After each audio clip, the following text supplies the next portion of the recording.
that is some feel-good 80s music right there if I've ever heard some. Welcome, everybody. This is episode number 29 of The Right Take. I'm Eric Lendrum. I'm Jacob Grandstaff. And those of you pop culture aficionados out there who know exactly what movie that song is from, we'll tell you later on in the episode, of course. But with that reference, you can probably guess what the main topic of this particular episode is going to be. We are going to give you guys an update on the madness that is the California gubernatorial recall election. Several more candidates have jumped in over the last few days, and the deadline is fast approaching for any last stragglers to jump in. We're going to talk about that. We are going to be taking aim, metaphorically, at one of the most, shall we say, polarizing commentators on the right now. Someone who deserves to be called out. I think we can both agree she deserves to be called out, and that's a hint right there who it is. We will be talking about that. We will be talking about some of the biggest, one of the most important races, I think, in the upcoming 2022 election cycle and what it means for the future of the right and the Republican Party. Remember, of course, to follow all of our content at our website, righttakepodcast.com. The full list of podcast platforms and social media websites where we are available, righttakepodcast.com/subscribe. And if you are feeling so generous, consider donating and supporting what we do here at The Right Take at righttakepodcast.com/support. So, Jacob, I saw just earlier today this was trending on Twitter. Hashtag don't Fauci my Florida. Want to give us an update on that as the resident former Floridian?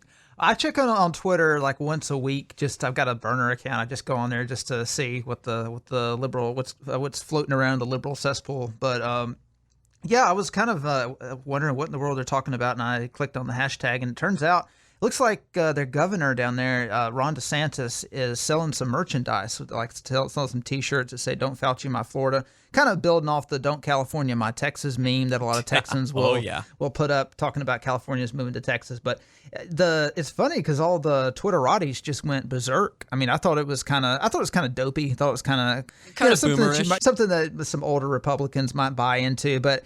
You know, instead of just ignoring it and letting him make a few extra dollars off selling some T-shirts, they instead decide to blow it up, make it a trending hashtag, and act like it's the world is coming to an end because this governor decided to make a lame joke on some T-shirts. But yeah, they were just going berserk. I had a real kick out of reading some of the replies. That's what it needs to be said. The merits of own the libs conservatism, which is all about just basically trolling them with these going to colleges and whatnot, or these kind of stunts. Some say that those are really kind of scraping the bottom of the barrel for like really cheap applause from, the conservative base. But the one thing that is so satisfying about this, you and I were talking about this just before we went on the air, is that the only thing more satisfying than those jokes are the left's reactions. They just get so deranged and they freak out over a joke, over a literal joke. Because in this case, their Saint Anthony Fauci of the coronavirus pandemic has been insulted. Like all around D.C., whenever this was started, I think in May of last year, people started putting up yard signs that said, "Thank you, Dr. Fauci." Oh, yeah. All the murals of him and just like, it's almost as bad as the St. George Floyd of patron saint of fentanyl. It's really... Who got, did you see his mural got struck down by lightning? An act of God, apparently. Yeah, I guess a mural in, Ohio, I think, was literally struck right on the face of George Floyd on the mural, was struck by lightning and literally exploded. It was like a concrete wall that got struck, too. Like how many... A brick wall, yeah. But we've got enough saints already. We don't need one more saint. But yeah, that's the thing. Own the libs conservatism does get kind of lame and aggravating at times. But when you see the way the left reacts to this stuff, it makes it worth it. It's like, okay, I understand now. Like it makes sense to keep doing this. And this is why conservatives are going to keep doing this stuff as long as they continue to get the reaction they want. Because let's face it, the reaction is satisfying. Like it's very gratifying to see these 45-year-old women, wine-sipping women who have majored in cat ladies. 4 or 5 different, these 45-year-old cat ladies who have like 3 master's degrees in the liberal arts and, sitting around spending half their day on Twitter just going berserk over every little thing that a Republican governor did. It is quite satisfying. And there are a few people who could trigger the left greater than Ron DeSantis does, Donald Trump being one of them. And of course, another candidate for that title would be any hypothetical Republican who, by a miracle of God, would win this upcoming recall election in California. So the latest update, we've talked about this previously, it has been confirmed the official date for the California gubernatorial recall election is September 14th. So just 2 months from now, 2 months from now, which is not a lot of time. It's not even going to be in November, the usual month of elections.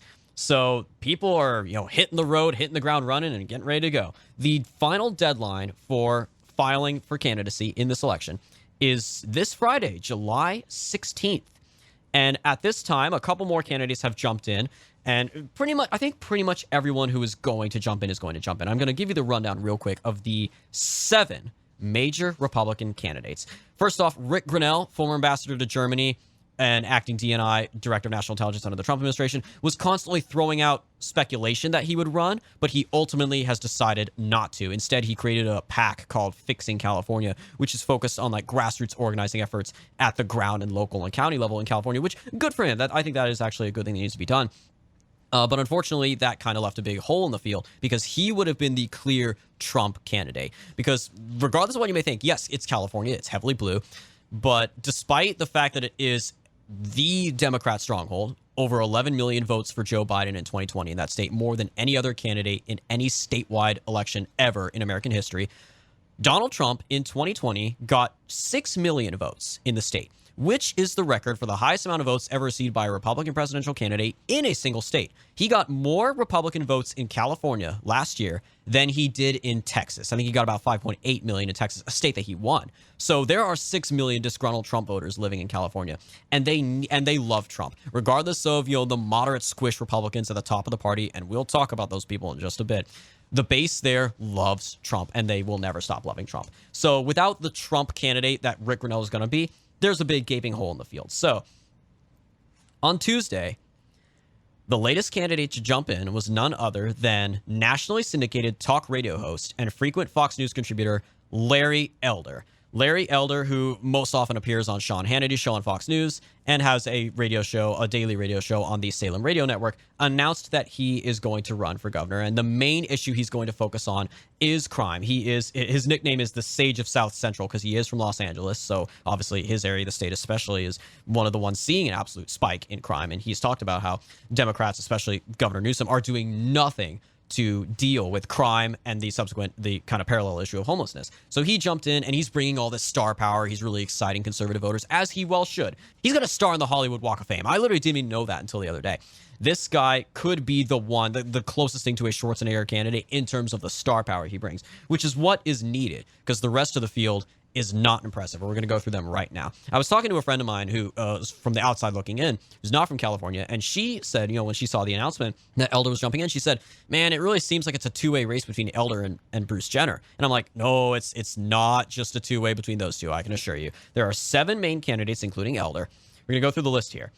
John Cox. He was the Republican nominee for governor in 2018 when, as we talked about in a previous episode, he got slaughtered by Gavin Newsom in the general in one of the biggest landslides in the biggest landslide in over half a century.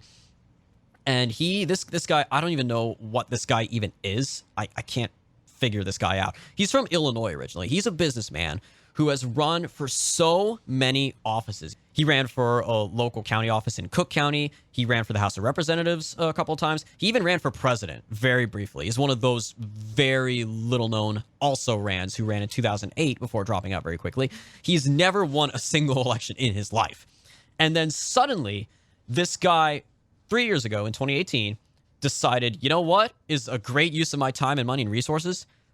I'm going to move to California and run for governor as a Republican. And he did.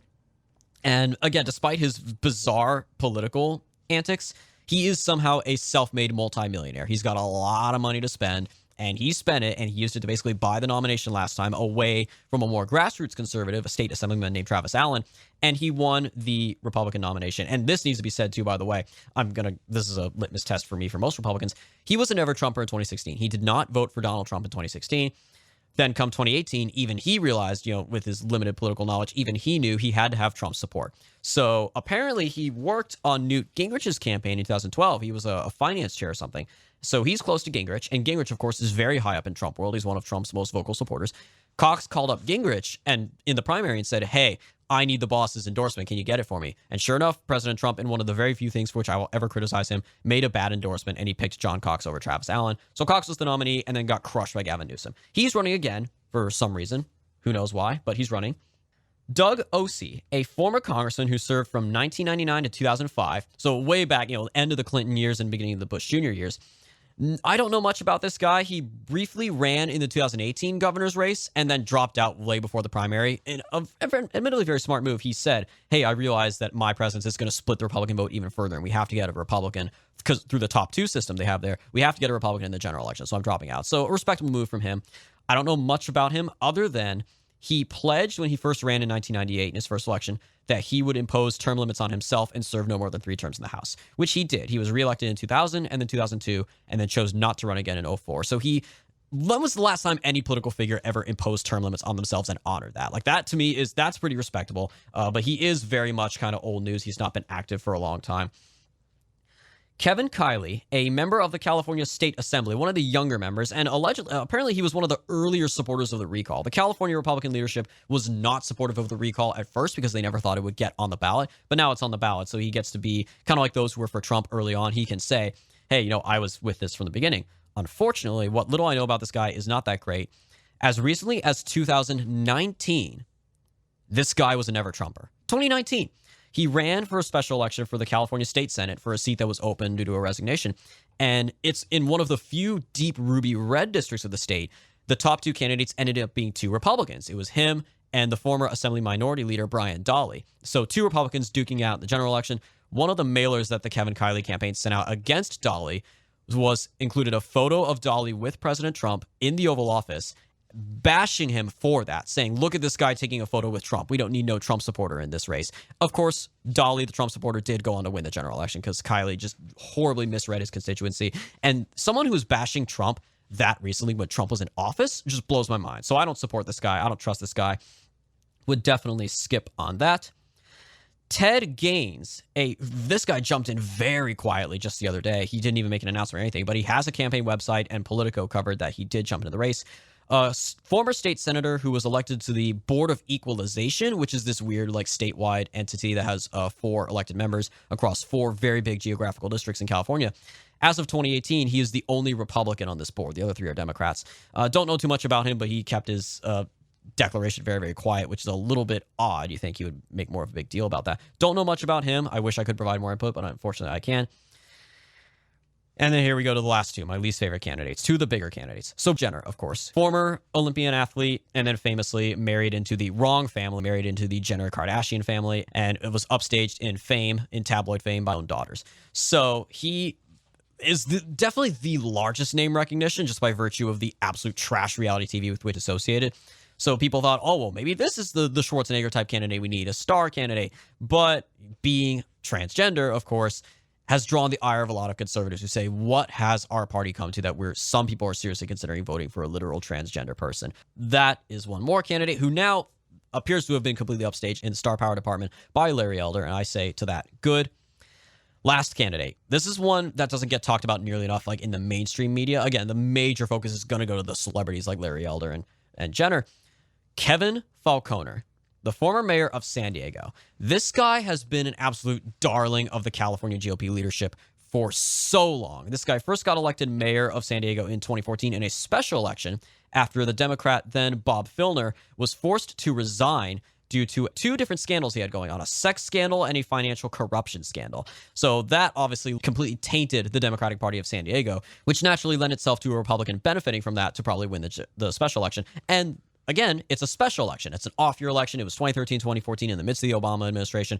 Those conditions favor a Republican, obviously. So Falconer went on to win that election. He was a former San Diego city councilman before that. And then he got reelected in 2016 to a full 4-year term.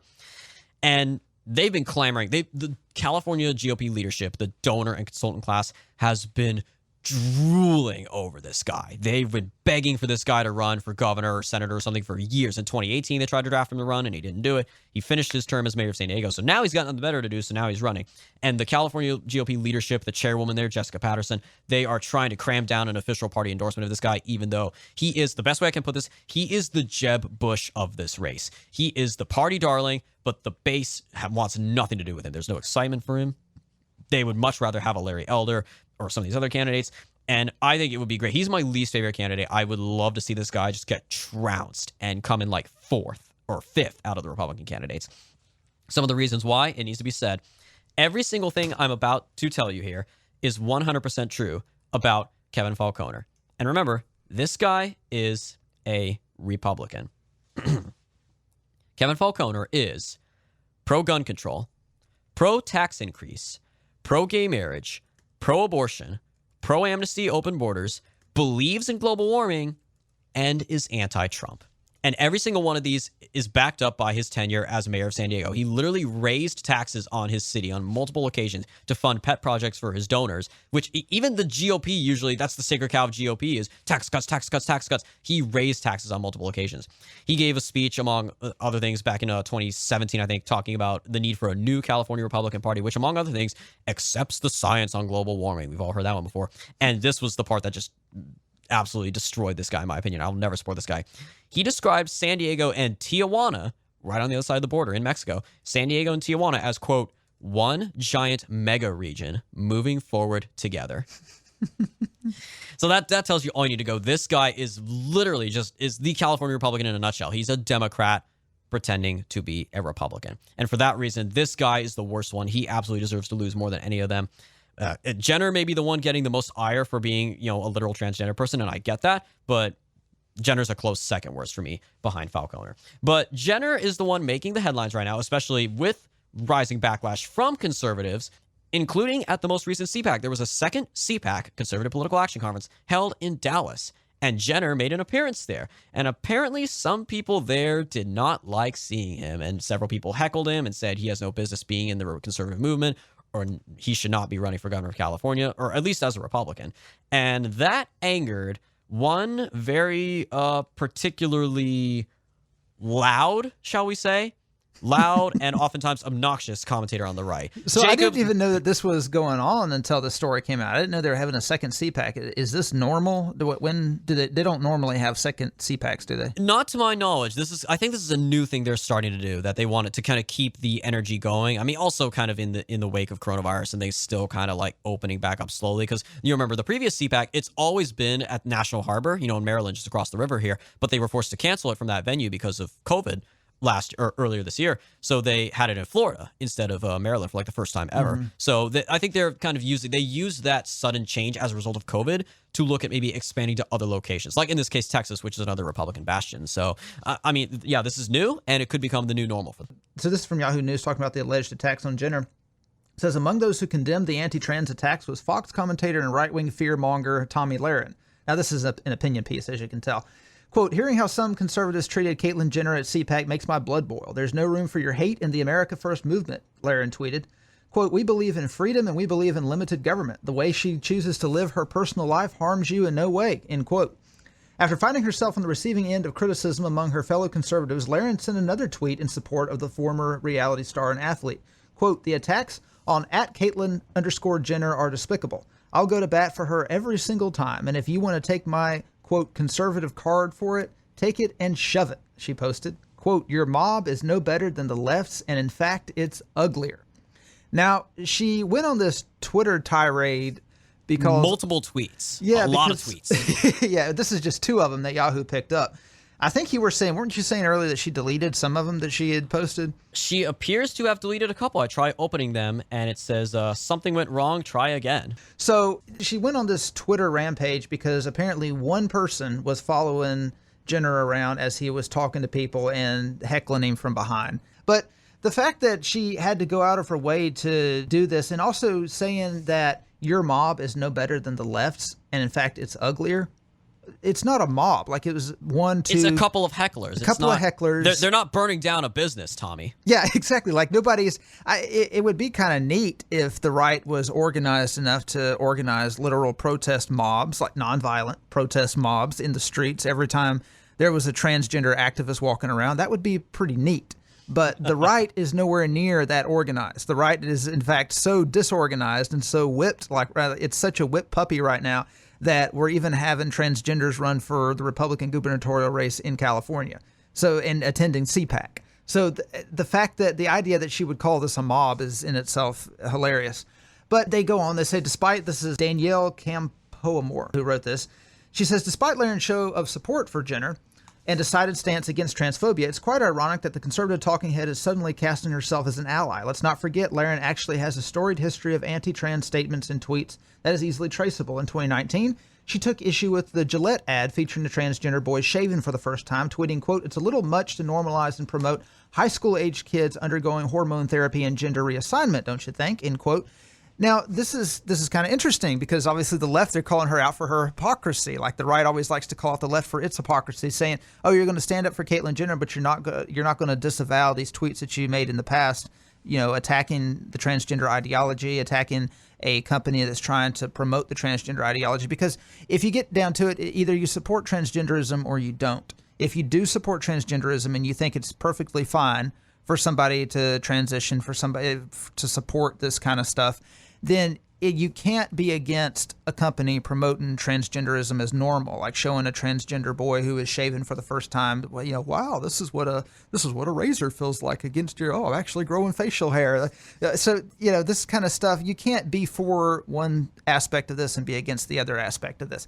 What it makes it look like is she's just waffling with the wind. At the time, the right was very strong, very organized against this kind of stuff. With Donald Trump defeated and the right obviously in retreat, having to have 2 CPAC conferences in 1 year and an off-election year, the right is obviously trying to claw its way back into power. So it's kind of on its knees looking for any kind of allies it can find. She sees it down, and she's already a social liberal, as we're going to talk about here in a second. So she just uses this as an opportunity to try to push the Republican Party further to the left, actually, and call it America First. Yeah, because of course, when it comes to social issues, she first became famous, I think, back in 2016-ish. She worked for One America News, I believe, when she first got started, and she did a rant. She just did a really loud, screaming, viral rant about something. I don't even remember what it was. About 2.5 minutes, and when it went viral, and people were like, "Oh, look at this young, beautiful conservative woman calling out the left." Yeah. And subsequently, she went on to have a show at The Blaze, Glenn Beck's outfit, and then, despite having previously been pro-life, she, like a good conservative, she suddenly flip-flopped on abortion out of nowhere in, 2017, I think, 2018 maybe. Well, because I remember what happened is she was invited to go on The View, those 5, harpy lefty women, brought her onto The View to challenge her on abortion. And on that show, on The View, she suddenly declared, "Oh, no, I'm pro-choice now. I no longer support, the pro-life movement." And it's been speculated, of course, that she probably flip-flopped in that moment because she did not want to have to go up against 5 women at once because, you know how they are, Whoopi Goldberg and Joy Behar. They'll just tear them. Oh, yeah, they would have eaten her lunch. I mean, she clearly lost the little debate she had, the little mini debate she had with Trevor Noah on The Daily Show. Oh, yeah. I mean, she had her lunch eaten on that one. Exactly. And this seems to be a pattern with her. She will, whenever she's up against opposition, she tries to manage her beliefs in such a way to where they fit in with her peer group and they fit in with the people that are around her at that particular time. But yet she'll throw red meat out for viral posts, for viral videos, and in order to gain clout with the right. So as an example, another thing that Campbell Moore points out in this Yahoo article is that she went out of her way to misgender and dead name Chelsea Manning, which, if you remember, Chelsea Manning was the traitor. The traitor. The guy who transitioned and became Chelsea Manning, and they call it dead name. Bradley Manning was the original name, and he leaked secrets or something, like government secrets, kind of like Edward Snowden style, but he was literally in the army. So they call it dead naming whenever you use their original name, and so she went out of her way to call him the original name in order to get clout, in order to build, obviously, with the anti-transgender conservative base. She also has come out very strongly against men who have transitioned into women competing in women's sports. Again, if you're going to stand up for someone who's transgender like Caitlyn Jenner, and then at the same time waffle on all this other stuff, it shows you're basically just you're going with the flow. You're trying to fit in with whatever group you're in. And this is what, like you pointed out on The View, she probably just decided in that very moment when she was questioned on it that she wasn't going to have all these 5 women gang up on her and verbally beat her up over this issue. So she said, quote, "I'm pro-choice, and here's why. I'm someone that's for limited government. So I can sit here and be a hypocrite and say I'm for limited government, but I think the government should decide what women do with their bodies. I can sit here and say that as a Republican. I can say, what? I'm for limited government, so stay out of my guns, and you can stay out of my body as well." She later on Twitter defended her position when she was taken to task by other conservatives who were calling her out for it. And listen to this. She said, quote, "I speak my truth. If you don't like it, tough. I will always be honest and stand in my truth." My truth. That sounds kind of like a leftist terminology. Yes, exactly. Not the truth, my truth. She's a social liberal. She is pro-choice. She's pro same-sex marriage. She is using the left's terminology. Whenever she's called out on something, she immediately says, well, this is my truth. You can't question me on my truth. There is no objective truth. We all have our own individual truth, and I can't question your truth because I don't have your lived experiences, which makes me question, what lived experiences does she have that would make her be pro-choice? Know exactly what you're talking Just about. throw that out Friends there. of mine and I were discussing other possible theories as to the sudden flip-flop, But besides the pressure from The View. But either way... But that's where that comes from. That's where that Right. terminology comes from. I'm speaking my truth because I have lived experiences that you don't know or understand, so you can't question my truth. Anyway, I'll just move on from that. Well, because either way, I just want to summarize real quick, because that did leave, when she flip-flopped on abortion, which she did, she subsequently got fired from the Blaze. Glenn Beck said, hey, you're not going to stand for, pro-life, being against abortion. We're going to let you go. And that caused its own kind of firestorm on the right. Now, of course, with cancel culture, we all know it's wrong for people to be fired for their political opinions. This is one politically motivated firing I support, because she literally went against one of the core missions of the Blaze. She turned on one of their major conservative issues. In which case, yeah, like if you're a self-described socialist who tries to work at the Heritage Foundation and you declare you're a socialist and you work there and they fire you, they're justified. That's their right to do that. It's a political organization, just like the Blaze. So she deserved to be fired in that case. And of course, I remember predicting that the moment she got fired from the Blaze, I said, Fox is going to sweep her up. And sure enough, they did. Except they kind of shuffled her off to their little Fox Nation subscribers only thing, which nobody watches. But so she's frequently on Fox on that Outnumbered show and others. So, but anyway, so after criticizing the Alabama abortion ban, if you remember, Alabama passed a very strict anti-abortion bill that banned abortion in most cases. She doubled down in a Fox News article on her pro-choice position, saying, quote, if the pro-life movement really wants to support women to ultimately choose life when making the most difficult decision they've ever had to make, do you really think a government mandate is the way to do it? The great thing about the conservative movement is that we welcome differences of opinion, or at least we should. So this is the same opinion that pro-choice liberals have on the abortion position, which shows that there is no daylight between her position and the average pro-choice Democrat. She says it's basically saying if the pro-life movement really wants to help women to choose life, then why would you want to use a government mandate to do that? That's like saying if you really want to help people stop robbing banks, then wouldn't a better way to stop people from robbing banks be to get the government out of it? I was just going to say, what's the point of government outlawing murder then? By that same logic that she's using. It's exactly. Why outlaw any kind of crime? The point of the pro-life movement is that abortion is a crime. It's murder. It's genocide. It's infanticide. So this idea, which by the way, just to differentiate, I'm for prosecuting the abortion doctors. I believe Agreed. I don't believe that women who go to an abortion doctor to have an abortion should be prosecuted.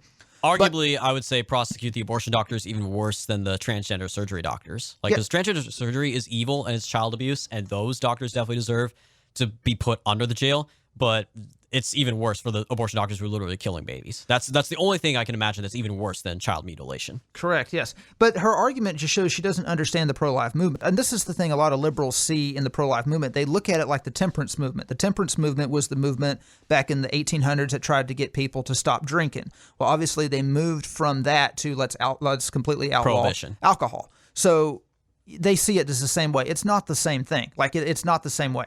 People, the temperance movement did not see alcohol drinking the same way that the pro-life movement sees abortion, and the temperance movement wanted to outlaw alcohol. So trying to convince pro-lifers that let's just try to convince women not to have an abortion and let's get the government out of it, don't use the government to stop it from happening, no, it's not going to work. And it shows she's so far removed from the average conservative on this position. For her to try to write an op-ed and explain her position and convince people to adopt her position is just ludicrous. But what's interesting is she supported Neil Gorsuch's decision to include homosexuals and transgenders in with civil rights protections back at, I don't remember the name of the case. This was from last summer. Whenever Gorsuch sided with the liberals on the Supreme Court in order to include transgenders and homosexuals in with the civil rights protections, which means if you're a Christian school and you hire someone and they decide to have a sex change and become transgender, you can't fire them because of that, even if it goes against what you believe according to your religion. It means if you hire somebody, you think that they're straight and that they end up coming out as homosexual, you can't fire them, even if though their lifestyle goes against what you believe, because that would be a violation of their civil rights. You have to keep them on, even if they promote homosexuality to the students. You can't fire them for that. So this is why this is so insidious, and so this is such an attack on religious liberty. Well, she supports that. She supports that decision. And what's interesting is she calls herself a constitutional conservative. And she's, in her defense of this decision, she said, quote, "You can be Christian conservative and a proud Trump supporter and believe people should not be fired for who they love or the lifestyle they lead outside of the workplace," end quote. Now, what's interesting is you can have that opinion but still be against the decision that Gorsuch made to side with the liberal justices. Because Supreme Court law, and this is one thing that Amy Coney Barrett did a really good job of during her confirmation process, was explaining that just because a Supreme Court justice believes a certain way politically doesn't mean that he's going to line up with that in his decisions, because he's supposed to rule based on the Constitution. And there is no constitutional protection in the civil rights legislation, which is what they were supposed to be basing that rule off of, that gives the government the right to force a Christian school or a Muslim school or any kind of religious school or even a secular school to keep someone because of their, gender ideology, their gender identification, or their sexual orientation. And if she were a constitutional conservative, she would have said something like, okay, I agree with the outcome, but I can't agree with this decision. I wish that this had gone through Congress, yada, yada, yada. So she went on, she said, quote, "Attempting to take away someone's conservative card for being pro-choice or pro-same-sex marriage or pro-protecting good and decent people from true discrimination in the workplace is why so many young people don't feel the conservative movement is their movement." So we may wonder, okay, so what is conservative to Tomi Lahren? Like, what does she consider conservative? So here's what she says about these young people that don't want to jump on the conservative bandwagon because of the trans issue, because of same-sex marriage, because of all the pro-lifers dominating the conservative movement. She said, quote, "They're fiscally conservative, support law enforcement, support border enforcement, support the military, support the First and Second Amendment, limited government, capitalism, and agree with 90% of the things President Trump stands for, but they feel like they cannot call themselves conservatives because they're pro-choice or support gay rights," end quote. So the purpose of conservatism is to make the country more conservative, or to conserve the country and its culture, not to fill the pews to swell attendance. This is like a church saying, you know what? These people, they agree with everything they say, everything that we believe in. They agree with 90% of the Bible, but they've got a problem with the virgin birth. They've got a problem with the divinity of Jesus. They've got a problem with the resurrection, and they've got a problem with the ascension. So let's just ignore those four things and hush up and stop talking about those four things, and then we'll try to get them to come fill our church pews so they can give us money and they can swell the church coffers and they can swell our attendance, and we'll look like we have a very young, thriving church. Now, they don't believe in the virgin birth of Christ, the divinity, the resurrection, or the ascension. They don't believe in any of that stuff, so we'll just stop talking about it. And that's basically what she's trying to do with conservatism. And let's break down this, just to close out this topic. Let's break down these things that these young people that she says can't become conservatives because of the social issues support. So, fiscally conservative. Donald Trump is not fiscally conservative.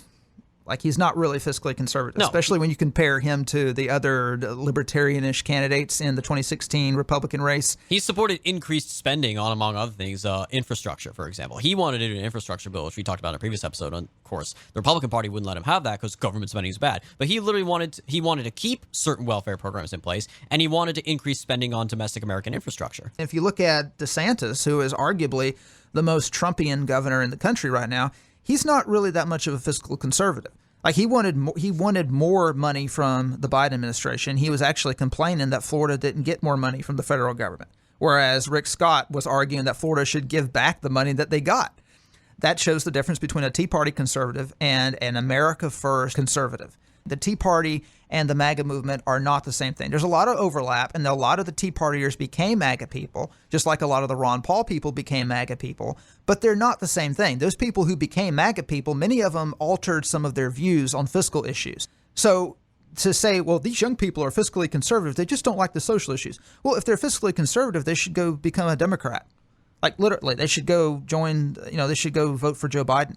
I mean, at least maybe if they vote Democrat, they'll have the pro-choice point of view. They'll have the pro-same-sex marriage, all the pro-LGBTQIA points of view. Plus, they can help fend off the Sanders socialist wing of the Democratic Party and make sure the Dems stay fiscally conservative. I mean, honestly, from my perspective, that would be the best thing that could happen to the country. All these people that Tomi Lahren is talking about, they could really help keep socialism out of America by becoming good, loyal Joe Biden Democrats. So let's take the second thing. They support law enforcement. okay, all these cities around the country that were claiming they were going to cut funding to the police, they're increasing funding to the police right now. So this idea that all these cities want to cut funding for the police, a lot of that's just bones they're throwing to the Black Lives Matter movement to keep them happy. Many of the politicians, it was just empty rhetoric. It's empty rhetoric. Now, there are some DSA members that have gotten elected to city council, Seattle especially, and they do claim that they want to cut funding to the police. But guess what happens when they pass the bill? The mayor vetoes it. In Washington, D.C., the city council passed a bill to cut funding to the police. The mayor, you know what the mayor did? She went and talked to a group of Georgetown residents who were concerned about it, and she assured them that any funding that the Metropolitan Police Department tells me that they need, I'm going to assure that they get it. And of course, this just angered the left in D.C. because they're like, what's the point of representative government? Well, the mayor, Muriel Bowser, she cares a lot more about the capital that's pouring into D.C. that isn't going to keep pouring in if they cut funding for the police than she cares about what a lot of, leftist residents who hate the police and hate white people and hate America want, even if they make up the majority. So, look, Democrats aren't for cutting funding for the police, the vast majority of them. That's a complete non-issue. That's like 15% of the country that actually doesn't support the police and wants to cut funding for law enforcement. Okay, the next one, support border enforcement. Okay, so this is one that is actually something that, you could argue is socially conservative. They support border enforcement. But what does that actually mean? That just, for a lot of these people, that just means let's stop illegal immigration so we can fast track legal immigration. Let's open up a huge gate. Let's build a wall, but open up a huge gate. That's not actually doing anything for the American working class if you make all of these illegal immigrants, if you turn them into legal immigrants. They support the military. Everybody supports the military. Like that maybe back during the Afghan and Iraq war back in 2003, 2004, the anti-military left was against the military. That made up like 10% of the country, but now they're down to like 2%. Everybody supports the military. They support the First and Second Amendment. Okay, Democrats support the First and Second Amendment. That's not an issue. Like I said, a lot of these people are moderates who are socially liberal. They need to go become Democrats. They don't need to be Republicans. And last but not least, capitalism. Okay, Joe Biden is a capitalist. They need to go be Democrats because the Democrats are capitalists. There's none of this stuff on this issue that is any different from what the mainline Democratic Party believes. What separates the Democrats from the Republicans is Republicans want to overturn Roe v. Wade, Republicans want to overturn the Obergefell decision, and Republicans want to return America to a socially conservative nation rather than a nation of immigrants. And Tomi Lahren does not agree with any of that. So therefore, how can anyone say that she's conservative? But there's one more thing I wanted to address here. That there were some people who are calling her out over this. One of them is Jenna Ellis. She's kind of been making the rounds lately for kind of going to war with Ronna Romney McDaniel, chairwoman of the RNC. That's a topic for another day. And of course, Jenna Ellis, she was one of the leading lawyers on President Trump's legal team fighting the voter fraud in 2020, along with Rudy Giuliani, Sidney Powell, Joe DeGenova, Victoria Tunsing, and all of them. She directly tweeted at Tomi Lahren without tagging her, but she tweeted at her saying, quote, Tomi Lahren is an example of a conservative, she puts conservative in quotes, who doesn't know what fundamental principles she's conserving. Young people like free market liberty and choice, but haven't thought through their worldview and where genuine freedom is derived from, in parentheses, morality. So they're inconsistent. And I think she is definitely correct about that. Young conservatives haven't had much time. A lot of them are so young, they haven't really thought through their worldview yet. And the idea of morality, of like Christian morality, is archaic to them. Again, they're associated with those, crazy Bible thumpers in the 90s who said video games are satanic. Tomi Lahren did respond to this one. She quote tweeted that tweet from Jenna Ellis and said, quote, I believe in limited government, and I'm also Christian enough to know it's not up to us to judge. I was also taught that heckling and harassing others is despicable. Believe it or not, you are not the warden of conservatism or Christianity, end quote. First off, Christian enough to know it's not up to us to judge. That does not mean we are not free to judge others based on their political beliefs. Or in this case, if someone claims to be a conservative but really isn't, we absolutely have the right to judge them and police them for being incorrect, for supporting non-conservative positions, as you said, like being pro-abortion. I was also taught that heckling and harassing others is despicable. I mean, you can argue on like what levels of harassment or heckling is not okay and what is. I mean, Lauren Boebert literally got elected to Congress after going viral for a video in which she heckled Beto O'Rourke at one of his rallies, telling him, hell no, you're not taking our guns. You are not going to be you gun grabber, you stay away from my guns. And she literally got elected to Congress for it. So does Tomi Lahren not like Lauren Boebert then? Because Lauren Boebert literally got famous through I support this completely, a righteous act of heckling. Well, if you don't believe in heckling and harassment, why are you in politics? Now, just to be clear, harassment, we're not talking about like going to people's houses and harassing them in the dead of night like the left does. Like, if you're at a conference, at a political conference, for people to yell at you, heckle you while you're trying to talk to somebody else if they disagree with your beliefs, okay, that's a little disrespectful, but it's politics. You kind of expect it. Learn to deal with life in politics, and certainly in life on the internet, for that matter. Yeah, it's going to happen. Yeah, grow up. Like, you shouldn't be in politics. And this is why I understand why it turns a lot of people off. Like, more than half the country just completely tunes out politics outside of election years. But that's kind of a good thing, because a lot of those people are really good, decent people who don't need to be involved in politics. Not that you can't be a good, decent person and heckle somebody. But that's kind of like, it matches. If that matches your personality, you would be good for politics. It's kind of like it's kind of like baseball isn't for everybody. If you're a good football player, you don't need to be playing baseball. You need to be playing football. It's the same way with politics. If you can't handle the heat of politics, this isn't for you.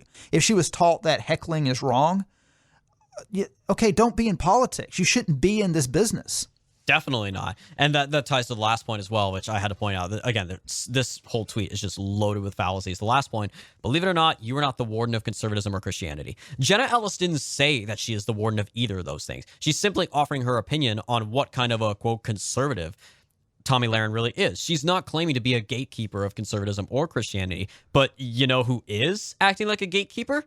Tomi Lahren. Tomi Lahren herself in her tweets is saying these people who are heckling Jenner have no right to be in our movement, that we have no room for these people in our conservative movement. These are disgusting, despicable people. You yourself are being a gatekeeper. So, I mean, with all due respect, stones and glass houses, Tommy, you might want to think twice about that. You can tell that was such an immediate response tweet. She did not think about it as she wrote it. She was just furious that Jenna Ellis basically kind of, lectured her, basically almost like a teacher lectures a really disruptive student and in front of the class with correct points, and the angry student is just like this smug cheerleader is just like, who she thinks she is, I'm popular, like, yeah, that's the thing. But that's the thing, that's what happens whenever a lot of younger conservatives end up getting thrown into media. They get this air about them that because they have hundreds of thousands of eyes on them every single week, and because they have hundreds of thousands of Twitter followers, that they're important enough to basically try to define what conservatism is, even if their definition goes against the accepted definition of conservatism going back for decades. Speaking of gatekeepers, so another story that involves claims being thrown around of this person being a gatekeeper or that person being a gatekeeper or being a fake conservative. So I think one of the most important races in the entirety of the 2022 midterm election cycle next year is the Senate race in Ohio, where incumbent Republican senator, and a moderate Republican at that, Rob Portman, is not running for re-election. It's an open seat, and quite a few candidates have jumped into the primary. A few days ago, one more candidate jumped in who definitely is generating a lot of buzz and a lot of criticism from all the right people, and that is J.D. Vance. You guys may have heard that name before. He is the author of a book called Hillbilly Elegy, which is an autobiography where he basically talks about his upbringing in middle America, the rural Midwest in Ohio, Appalachian country. And it was not very political. Like, it doesn't reference Trump at all, but it talked about his family's struggle, the history of his working class family struggling with outsourcing of jobs, the opioid addiction crisis, so many other things that very much, it was written in 2016. And then, of course, after Trump won, it was widely cited, including by the New York Times and others, as one of the top books to read to best understand what happened in 2016, namely in regards to the absolute political revolt of the white working class in rural America, in the Midwest, that ultimately propelled Donald Trump to the White House. And J.D. Vance, of course, he was an author, but then before that, he was a venture capitalist who attended Yale Law School. So when you look at his resume on paper, you would think, oh, this guy does not seem like, you're a working class American. He comes from working class roots, but he went on to very much be part of these elitist circles for a while. But then ultimately he continued being a very vocal supporter of President Trump. And that, combined with his announcement that he is running for the Senate in Ohio, has earned him some very serious hate. And there are two great articles I wanted to point to on this. One is by Chris Buskirk at American Greatness, which is the website for which I write. I write news stories and occasional commentary pieces there. The title of the article, we'll post the link in the description below, is, quote, why Trump haters have set their sights on J.D. Vance. And it points out the fact that he is drawing a lot of ire from not only the left and establishment Democrats, but also from never-Trumpers. And this excerpt right here says it all. Quote, a professor at Ohio State suggested Vance apply to Yale Law School. He was admitted to what is consistently the most competitive law school in the country. Instead of practicing law, he went to work for Trump-supporting investor Peter Thiel as a venture capitalist. Then he wrote the book, Hillbilly, Elegy, and gained a modicum of celebrity with American elites. The way this usually works is that people leave places like Middletown, Ohio, where Vance is from, for places like Yale and then San Francisco. Their politics drift steadily leftward as they strive to assimilate into their new environments, to get along with their peers, and to get ahead in their careers. That rhymed. Everyone knows how it works.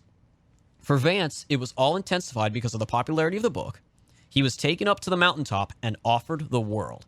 It's a hard offer to decline, but he did. Instead, he moved his family back to Cincinnati, about 40 minutes from his hometown, and began investing in companies in interior America, and he became more public about his convictions. Against the odds, Vance had not become a liberal who was embarrassed of his roots when he was living on the coast. He had grown to love them more. He had heard firsthand how coastal elites talk about Americans living in places like Middletown, Ohio. He had seen how wealth and opportunity were being extracted from the center of the country for the benefit of a tiny group of winners, and he wasn't having any of it. That's when those political and media elites that in 2016 and 2017 thought they had a new convert realized that Vance had rejected them, end quote. And that really is the best way of putting it. It's kind of like someone who is brought into a cult and then ultimately leaves the cult and starts telling everyone all about what the cult is doing. The cult is going to hate your guts and try to kill you, like Jim Jones, Jonestown, and whatnot. And in this political environment that we are in, that is super important. That was actually one of the best things Trump said, talked about himself in 2016. He basically admitted, yeah, I am a member of the elite. That's how I know all of the tricks and the loopholes that the elite use for, say, cheating on their taxes, using certain loopholes to avoid billionaires paying their taxes. He literally said that in one of his debates with Hillary Clinton, and he said, I know these tax loopholes, and so do all of her donors, by the way, but I'm at least willing to come out and say what these loopholes are and say that I am best qualified to know which loopholes I can get rid of to make the tax system fair for Americans. He basically said, yeah, I was in the elite.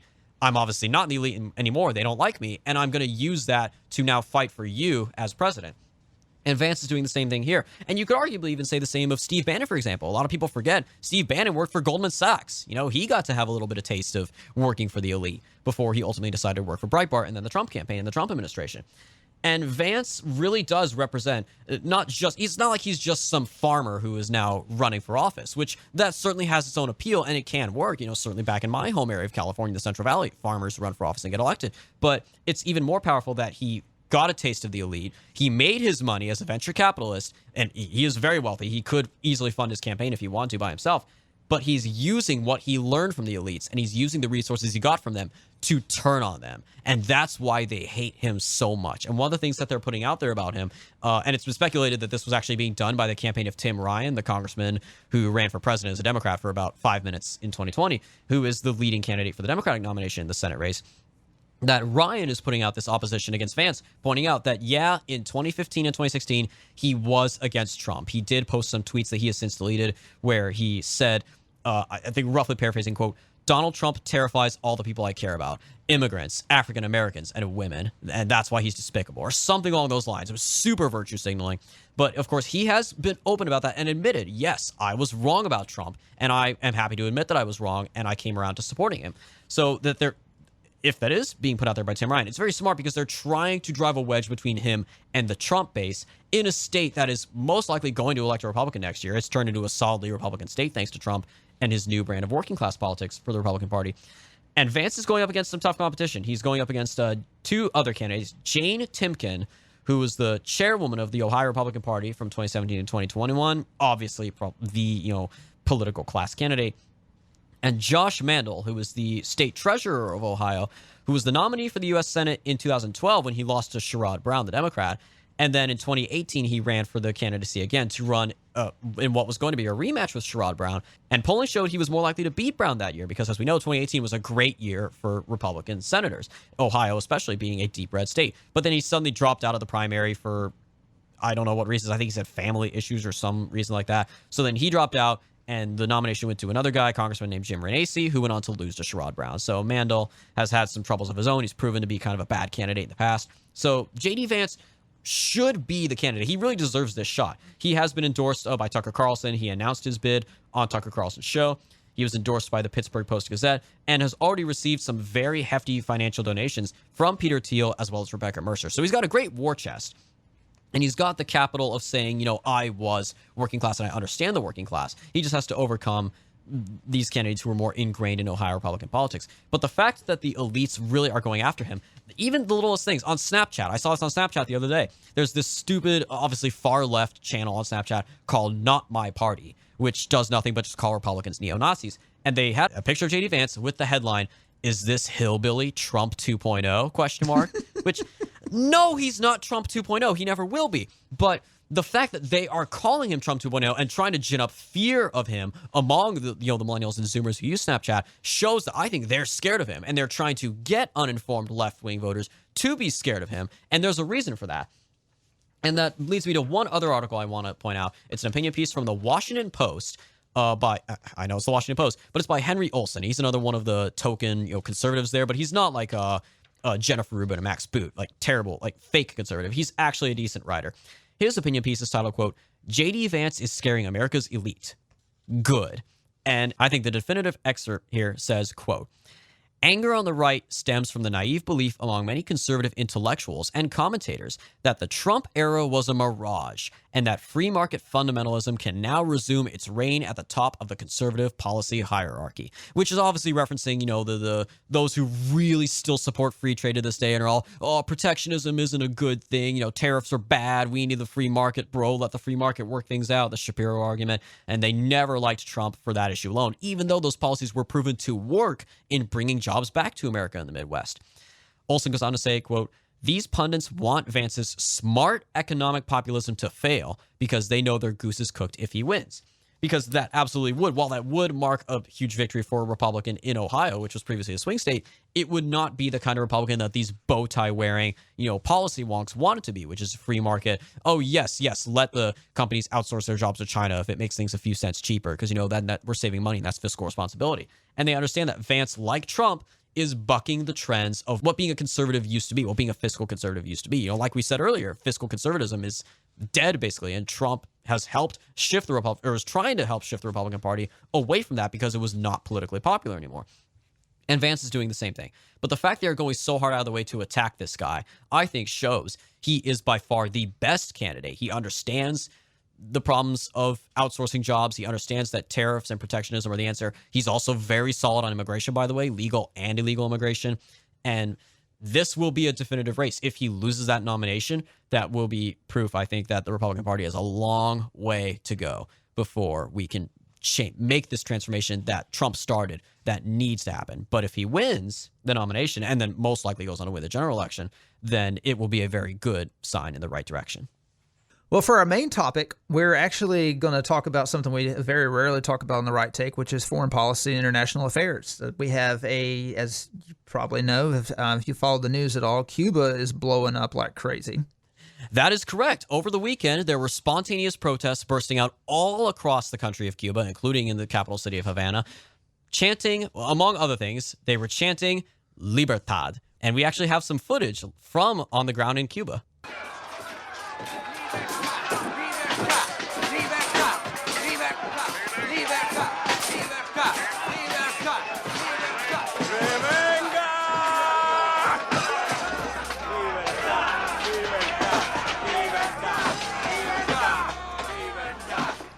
Actually, wait a minute. No, that's not right. I'm sorry. That's a scene from the movie Scarface. That's a scene from the opening of Scarface where the main characters are tasked with assassinating a former aide to Castro in exchange for getting their green cards. Because I just had to say, the moment I saw those first few videos of the actual protests, because yes, they actually were chanting Libertad in the streets. The moment I first saw those videos, I immediately thought of that scene from Scarface. I just rewatched it on Netflix the other day. It's a great movie, by the way, for those of you who haven't seen it. It really is a very great take on the American dream, admittedly from the wrong side of the law, but it is a great movie. Al Pacino, great actors. It's a fantastic movie. But in all complete seriousness, yes, Cuba is seeing protests that, by all accounts, are unprecedented over the last few decades. There has not been such a spontaneous outburst of what clearly are anti-government, anti-communist, pro-democracy protests, where some protesters in the streets, in addition to the Cuban flag, of course, are waving the American flag. So there's obviously this has generated a lot of interest on the American right, understandably so, because as it has been pointed out, Cuba is one of the last communist regimes in the world, alongside China, North Korea, and a few others. One of the last relics of the Cold War. The Castro regime is obviously it is no longer the Castro regime. Fidel Castro himself, of course, the infamous dictator of Cuba, died in November of 2016, shortly after Trump's election. And he was succeeded by his younger brother, Raul Castro, who announced earlier this year in April that he was stepping down, and was succeeded by Miguel Diaz-Canel as the new first secretary of the Communist Party of Cuba. So it is still very much the communist infrastructure that was built by the Castro Revolution in 1959.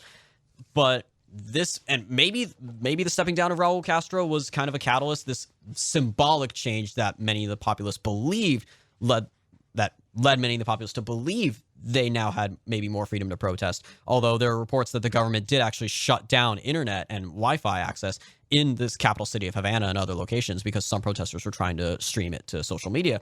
What's interesting is there doesn't seem to be any kind of serious pro-revolution take in the mainstream media, like pro-Castro take in the mainstream media. You would have probably gotten this maybe 10 years ago, 20 years ago, definitely possibly during the Cold War. Well, I don't know, but during the Cold War, you would have at least gotten it with the hardcore left. But even the hardcore left, I think most people on the left in America recognize that the regime in Cuba is totalitarian, it's authoritarian, and it's not something they really want to be aligned with. Now, of course, what they're going to immediately come back with is, well, it's not real socialism. It's kind of like with every communist country. Like that's what they all say. Yeah, they'll argue, well, the Soviet Union wasn't real socialism. China's not real socialism. Cuba's not real socialism. If we ever tried real socialism, we'd have a great country. But that was kind of surprising because I was expecting to see a little bit of commentary on, why it's the U.S. It's all America's fault. It's because of the U.S. embargo that these protests are happening, that they don't have any food or any medical supplies. If America just lifted the embargo, then all of their ills and woes would go away. The great socialist utopia would finally come to fruition.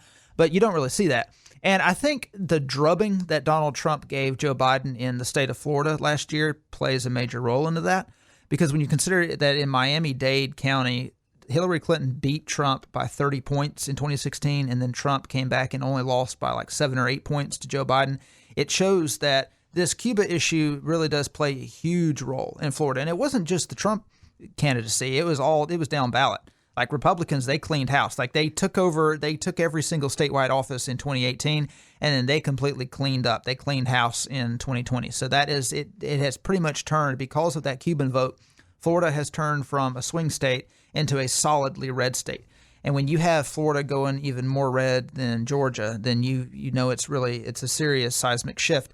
And I think that's why you're seeing the American left really, really measure their words on this issue.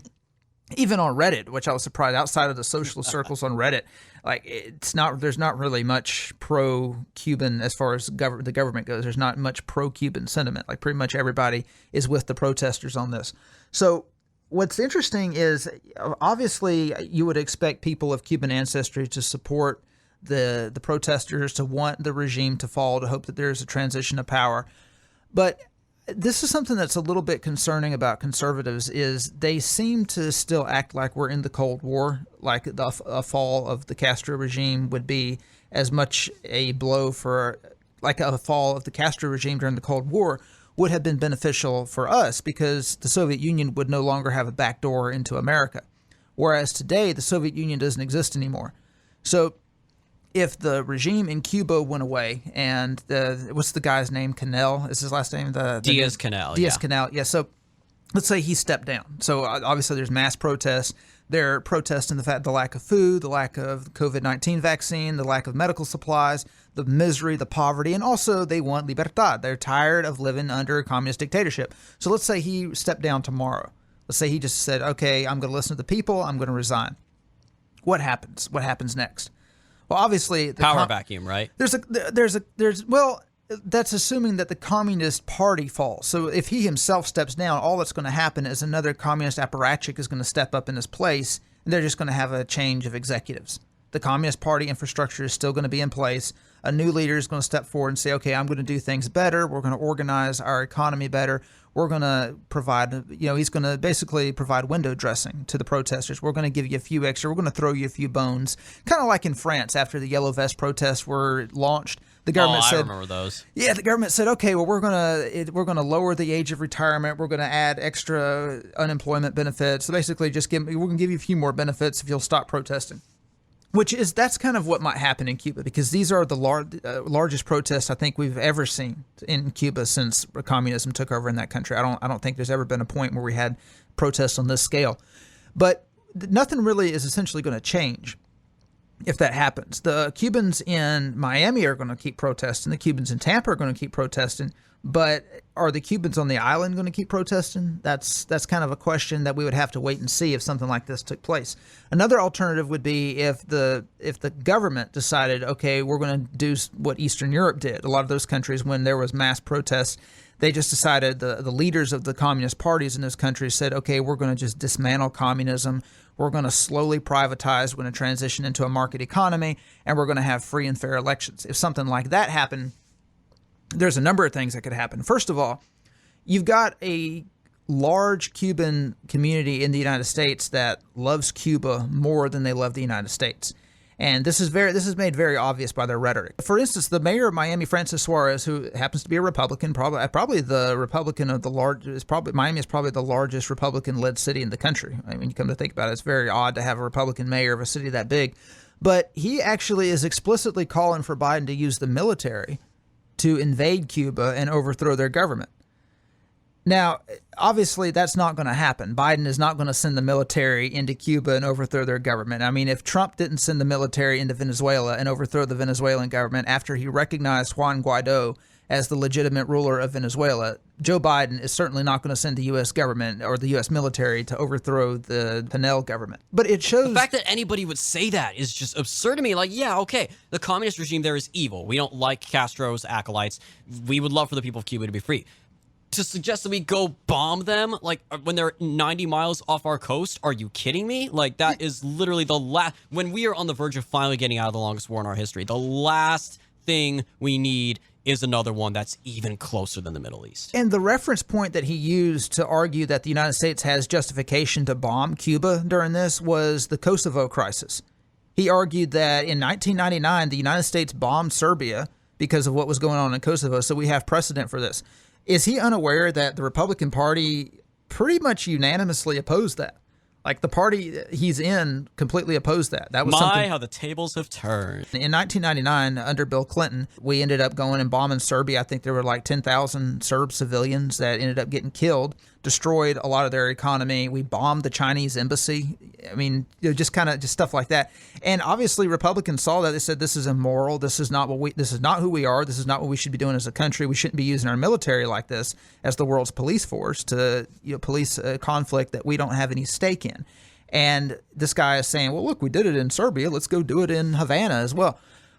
No. This doesn't. The Soviet Union doesn't exist anymore. Cuba is not a backdoor into the United States. This is not 1962. They're not pointing nukes at us again. Correct.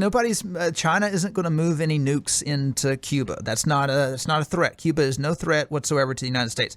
This is simply a matter of a bunch of Cuban exiles who love Cuba more than they love the United States because they are not American patriots. They are Cuban patriots. Now, again, like most exiles from other countries, many times they vote Republican because they appreciate freedom. They appreciate free markets. It's like Venezuelans who flee to the United States. There's a huge Venezuelan population in Florida. There's a huge Nicaraguan population in Florida, and they overwhelmingly supported Trump because they came from totalitarian leftist regimes and they know what leftism does to a country. And they're seeing it in this current Democratic Party. Correct. And there's also the slight historical basis as well. We were talking about this as well offline earlier, that just as African Americans feel kind of indebted to the Democratic Party as a result of all the civil rights bills that Johnson signed in the 60s, Cuban Americans, at least the ones who are in America today, who have been around for decades, the older generations and those raised by those generations, they first came to, obviously, the Castros took over in 59. They overthrew the Batista regime in the final years of the Eisenhower presidency. So the refugees fled Cuba and fled that new communist regime. while Eisenhower was president. Of course, Eisenhower was a Republican. He let them in and basically, welcomed Cuban refugees with open arms. And then right after he left office, he had a guy named JFK who turned around and horrendously screwed over the Cubans with a little something called the Bay of Pigs invasion. So subsequently, Cubans look back now at history and think they have a reason to not only love Republicans, but to hate Democrats. And for those transgressions alone by Kennedy and the generosity of Eisenhower, they have been historically loyal to the Republican Party. And certainly continuing with this day as the Democrats start to lean back into, socialist rhetoric, like with some other members of the party who are openly calling themselves socialists, they may now have a renewed reason, just as they were kind of drifting away from Republicans a little bit, to now go back to Republicans. And we saw that, again, with Trump, who won Florida by 4 points last year, which in Florida standards is a landslide. And just like blacks, as you mentioned, migrated to the Democratic Party en masse, which they started voting for Democrats under FDR, but they especially went hardcore for Democrats under LBJ, is because they saw the Democratic Party as helping their group, not them individually or the nation as a whole, but they saw that party as helping their group. And this is why Cubans, Nicaraguans, Venezuelans are voting for Republicans, because they see the Republican Party beyond. Obviously, they agree on the ideological spectrum with free markets. They want, less government, all that stuff, all that good stuff. But they are primarily voting for Republicans because they see the Republican Party as helping their group and their nation, the nation, specifically the nations they came from. And I remember listening to a podcast in which it was a bunch of Hispanic Americans after one of the debates between Biden and Trump. And they were arguing that the Hispanics are primarily, this was like the third debate. They were saying that Hispanics are primarily the only swing voters at that point in time. And the conservative who wanted Trump to win, he was saying that they asked him, what do you think that Trump should do to win Hispanics over? And his answer was, I think Trump should talk more about how we can have regime change in Venezuela, Nicaragua, and Cuba, and these other countries.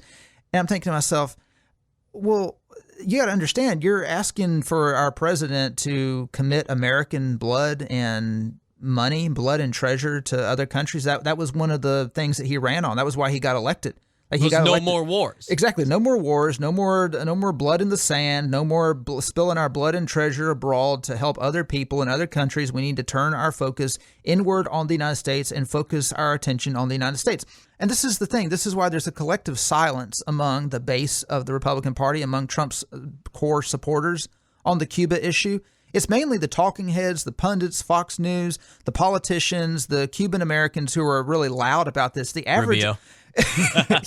Yeah. Shocking. So surprising absolutely nobody. Yeah, correct. But the reason why the average MAGA voter is kind of nonchalant about this issue is because this isn't why they voted for Trump. They didn't vote for Trump. They don't vote, period, so the United States can be an imperial power and go spread freedom and democracy abroad. And the thing is, there's no reason for them to feel that way because we never signed up for this. The American people never signed up to be an empire. This was forced on us. As we covered in one of our previous episodes, under Harry Truman, the Truman administration swindled the American people into accepting the Truman Doctrine, which is this idea that the United States has an obligation to go slay monsters abroad, which is in complete opposition to what the founders wanted for our foreign policy. We had a similar situation in the 1800s before the Civil War when you had revolutions breaking out in Europe. You had all these peoples in Europe who were dominated by empires, the Austro-Hungarian Empire, the Turkish Empire, the Russian Empire, and they wanted to overthrow these empires and develop liberal, democratic, free market states of their own that would be governed by their own people. And the Hungarians were one of the leaders of this movement. You had Hungarian patriots who were coming to the United States. They were meeting with senators, with academics in America, and obviously Americans felt very strongly about their cause, but we never lifted a finger to help them. And President Zachary Taylor, after the Hungarians got crushed by the Austrians, he explained, I support their cause. I was partial to their cause. He tried to get the ambassador in Austria to mediate a ceasefire between the Hungarians and the Austrians and try to get them to develop, have some kind of Hungarian autonomy. Before he had a chance, the Austrians got the Russians to come in and crush the Hungarians through the back door. And this is the way it was for most Americans. Most Americans were very sympathetic to the Hungarians, but we weren't going to go send troops half a world away to go die for a cause and a people that we didn't know or care much about. And the average American didn't know anything or care anything about it. It's mostly just the American elites. And it's the same way with Cuba. Yes, most Americans sympathize with the Cubans. I hope that the regime gets overthrown. I hope they have free elections. But it's not, the idea that we should go use our Air Force to bomb Cuba, No, I mean, I agree with DeSantis. DeSantis is calling on Biden to use the Space Force to blast satellite internet down to Cuba so they can continue to organize and help them. That's certainly justified. We should certainly do that. But we shouldn't be sending any bombs their way. But going back to what I was saying about what would happen if the regime did step down, and not just their president, but also the entire Communist Party, if they resigned and decided to do what they did in Eastern Europe whenever communism fell and just have a peaceful transition to a democratic government, which would honestly, that would be the best solution. I don't think that's going to happen. I just don't see the communist government in Cuba throwing up the white flag and saying, okay, Yankees, we're going to give up and have democratic elections if you'll promise not to come down here and kill us or anything like that. That's just not going to happen. But if that did happen, let's think about what would happen next. You have a huge Cuban population in America that still sees themselves as Cubans, not as Americans. When that happens, what are they going to do? They're going to immediately flood the island of Cuba and be like, okay, we're here to take over. We're here to liberate y'all. After being gone for 60 years, we're going to come back and claim our rightful place as the intellectuals and the academics and the politicians in this country. Then you're going to have the anti-communist Cubans who are there now. They're going to be like, wait a minute, why are all these Cuban Yankees coming into this country trying to take over? Then you're going to have the people who are still sympathetic to Marxism that are going to be voting. And you're going to have, multiple, even if you have a multi-party democracy, it's liable to completely devolve into civil war. Then you're going to have the Cuban Americans saying, okay, well, Uncle Sam, you need to come help us out. Now, why don't you annex us like you annexed Puerto Rico? They're going to be calling for annexation. You're going to have dozens of different factions drawing the United States politically into the political affairs of Cubans. And so it's going to be a complete mess. Either way this ends, whether the dictatorship continues, it's going to continue to be a mess for the Cubans. If the dictatorship doesn't end, obviously, the plight of the Cubans is going to be relieved, but what about the United States? Like, are we going to try to turn this into Puerto Rico 2.0? I mean, this is a problem. This is something I posted on Gab earlier for our account. I was looking up a video of the protest in Cuba, and underneath there was a comment that got a lot of likes. Apparently, a Cuban, he said, quote, "We want to return to Cuba when we are free, but we love this country for welcoming us. Thank you very much to the United States." And this kind of sums up the sentiment of most Cubans. They do love the United States. They're very thankful for the United States and us, welcoming them into our country. But we're still a step home. Like, we're not their original home. We're still kind of like a step home. America's like it's like a rest stop, basically. It's kind of like a rest stop. Yeah, we're kind of like a rest stop on the way because they want to go back to Cuba. They don't want to be here. They want to go back to a free Cuba, quote unquote. Yes, they want to be back in a Cuba Libre. They don't want to be in the United States. My opinion on this is conservatives need to back down. They need to stand down on this. They need to stop acting like we're still living in the Cold War, because it is not in our national interest one way or the other if Cuba remains communist or if Cuba becomes a market economy. As it stands right now, the only thing that's stopping us from benefiting from Cuba is our own embargo.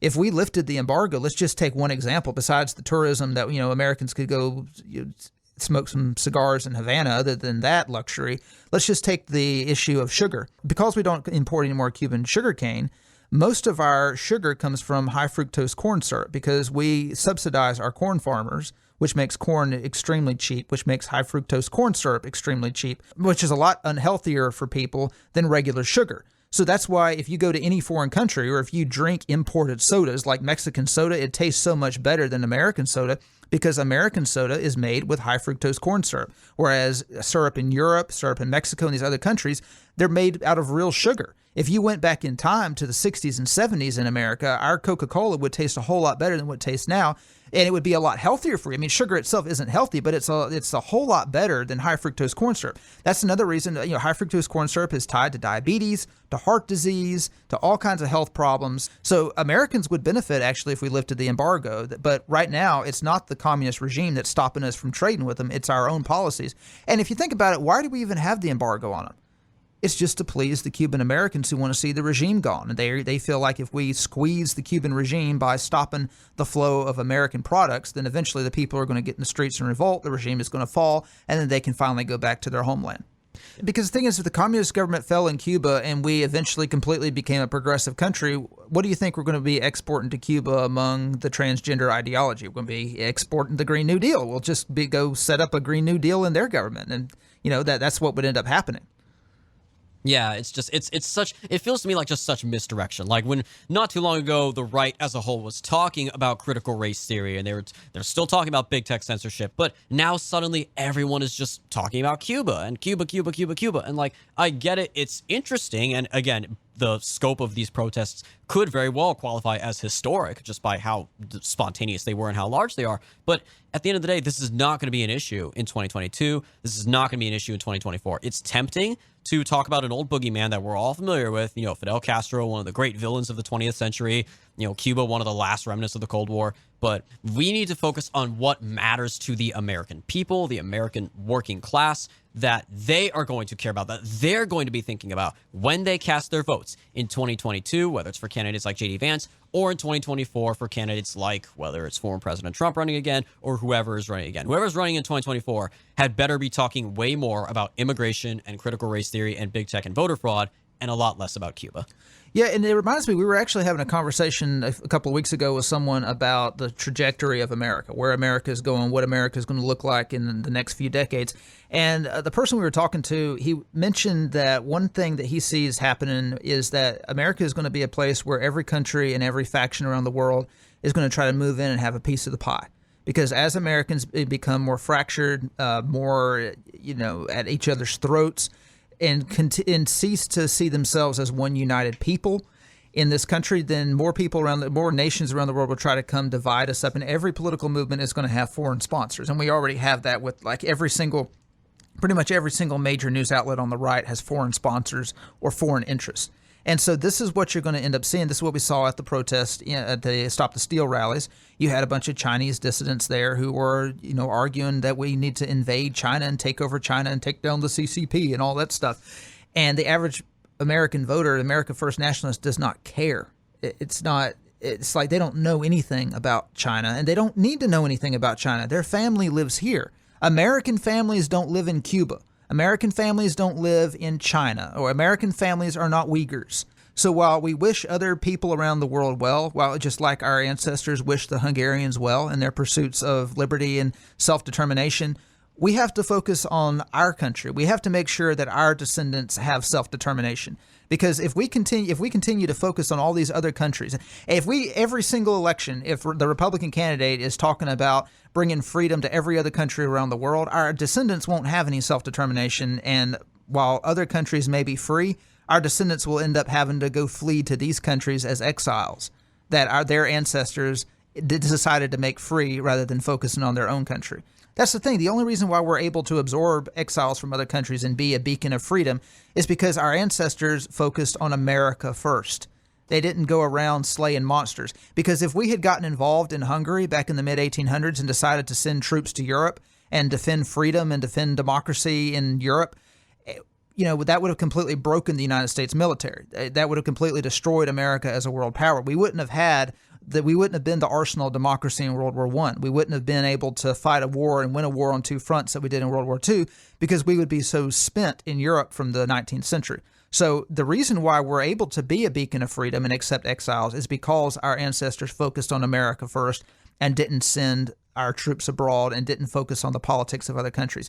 So while I understand that Cuban Americans are, very passionate about what's happening in Cuba, blocking freeways in Miami is not the way to win American sympathy for your cause. And it's, honestly, if you care that much about it, go to Cuba.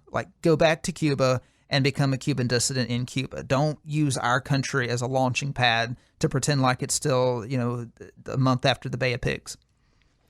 That really is a scary thought, the idea that, the future Americans will be fleeing to other countries that we enable to be free because our country's no longer free. That would be a very cynical cycle of history, easily a tragedy worthy of the Roman Empire itself. But hopefully that will not happen.